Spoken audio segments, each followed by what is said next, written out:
Hi everyone. So I'm going to do a review today about a book that I've just finished.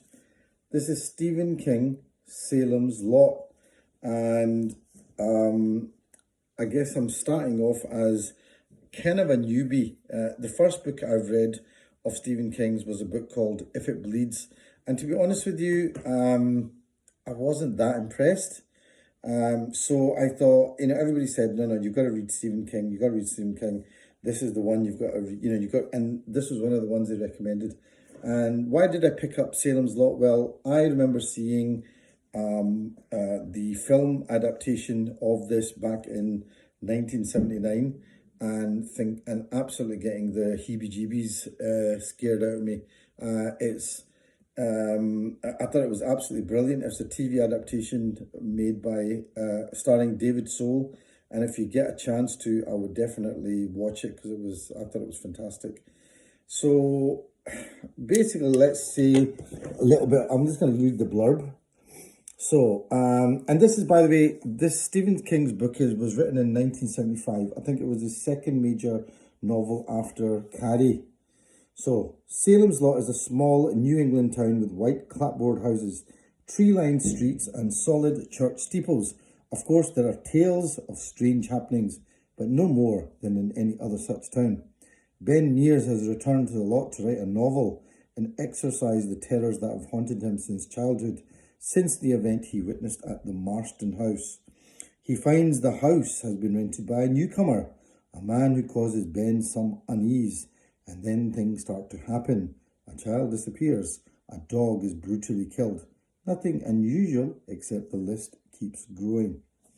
So, what can I say? So basically, the story essentially here is of a writer called Ben Mears, and this is seems to be something that Stephen King does in his books quite a lot. He brings in he has these writers, and maybe they're meant to be him. And these writers come in and they're often the protagonists of the story.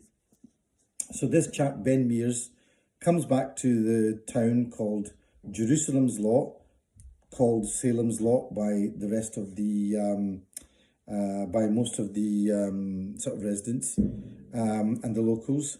And he's coming back partly to write a book, but also to exercise some of his fears, because when he was a kid, the last time he went into one of the houses in Salem's Lot, and there was a particular house called the Marston House, he saw something quite terrifying. And so he's kind of come back to exercise that fear. And maybe as an adult, people come back and they want to, face their fears. So that's the kind of premise of the story. So he comes back, meets a nice girl called Susan Norton. They start up a kind of affair. But what he finds is that the house, which he would have expected would have been empty, has actually been bought by somebody. And it's been bought by a man by the name of Straker. And it seems as if there's two people, Straker and somebody called Barlow, who seem to have bought the house, and they've bought a business in the town. Now, Straker is this strange kind of almost European looking man who everybody sees, but Barlow nobody ever meets. And the story is that he's away on a business trip, but nobody ever actually comes across Barlow. So at some point, things start happening, and somebody goes missing in the town, a young child, and then other people go missing, and essentially what's happening is that there are vampires in Salem's Lot, and these vampires basically kind of take over the town. That's kind of the premise of the book. I don't think I'm giving too many spoilers away. I mean, this was written in 1975. I've only just read this. A lot of other people, even on this book review group, said, you've got to read this, and I did. So I suppose really the point is, what did I actually think of it? Well, actually, I have to say I loved it. Okay, I couldn't put it down. It was a real pleasure reading this, because it wasn't a book that I normally would read. It wasn't anything educational. It wasn't psychological. It wasn't something that I had to concentrate on. It was like watching a good movie. And that's what this book is like. In terms of the characters, I say, yeah, they're fairly believable characters. The only bit that probably seems a bit clunky is the actual romance with Ben Mears and the sort of small town girl that he meets. And that kind of maybe that's what they needed to keep the story going. They just seemed a bit quick. That doesn't really matter. Because this is his first book, and Stephen King's written a lot of other books, and because he's really become such a part of, I would say, Western pop culture, there's a lot of things that you see here for the first time that are actually there in a lot of his other works. So this idea of the small town, very ordinary small town where strange things happen, it's not the first time you'll see this. You see this in It as well, with the town of Derry. Some of the kids who are actually quite fearless and quite with it. It's not the first time you see that. In fact, the kid in here almost seems like a kind of Buffy the Vampire Slayer type character. He's got lots of knowledge about vampires and things, and he's one of the first to realize that that's what's going on. Some of the other characters are fantastic. I love this character, Father Callahan, who basically is a bit of this kind of cliche Catholic priest who drinks a lot, but he kind of has to kind of get to his get his mojo on and fight the powers of evil. And I wish we saw more of these characters. The other thing is that the vampires in these characters are not. Remember, this is 1975, so at this time, vampires are terrifying. They are not nice, cuddly people. They are not sexy gods like Twilight and all twinkly. They're not even. They're not even funny or ordinary folk. This is before anything like True Blood came out, where vampires, were ordinary hillbillies and just people around, and just like your next door neighbors. They are not like that. These vampires are pretty scary, pretty terrifying, but they do follow vampire tropes. So they hate crucifixes, they hate the sunlight, and they've got to sleep during the day. So they follow all the vampire kind of ideas.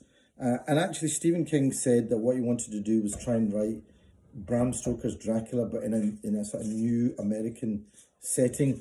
And I think maybe to some extent he's done that, but really I think, maybe to some extent he's done that. But, Bram Stoker's Dracula is always going to have a sort of certain class about it that I think other books are never going to quite get to.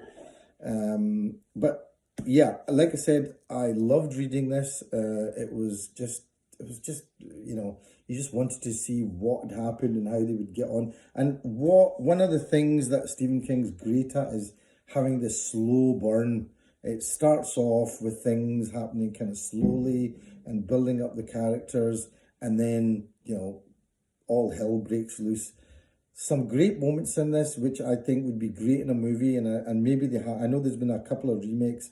The 79 adaptation with David Soul was absolutely fantastic. If any of you haven't seen it, I bet even if you watch it now, it will be really, really creepy. And I think you can get it on Sky and it's free. They made a remake with Rob Lowe, which I think wasn't as good. And I heard that they're going to make another remake they did make a remake in 2020. I don't know if that's true, or maybe there is another remake just now. I don't know. That I need to look into. Anyway, it's a kind of slow burn.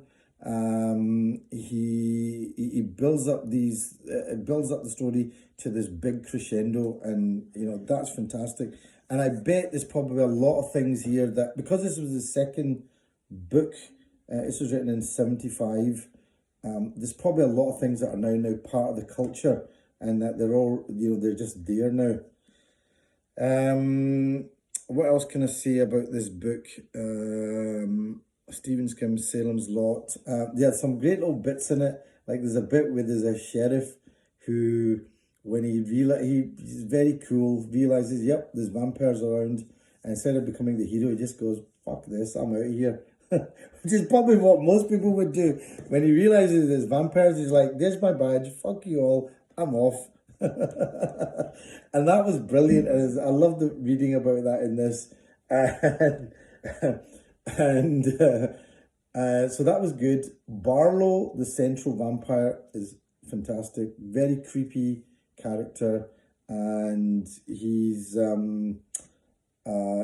been portrayed in different ways in different books, but it's a shame we didn't see more of him because he's been around for 2,000 years, so we don't really hear much more about his backstory. I think I would like to have seen more of that, and I would like to have seen more of the central character Barlow, and I would like to have seen more of Father Callahan.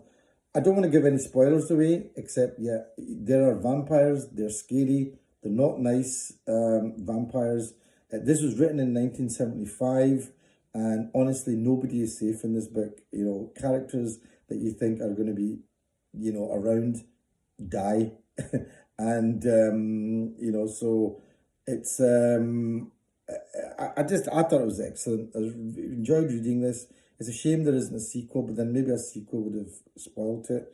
I'm glad I read this because, like I said, I read If It Bleeds and I wasn't that impressed. This I read and I thought I enjoyed this.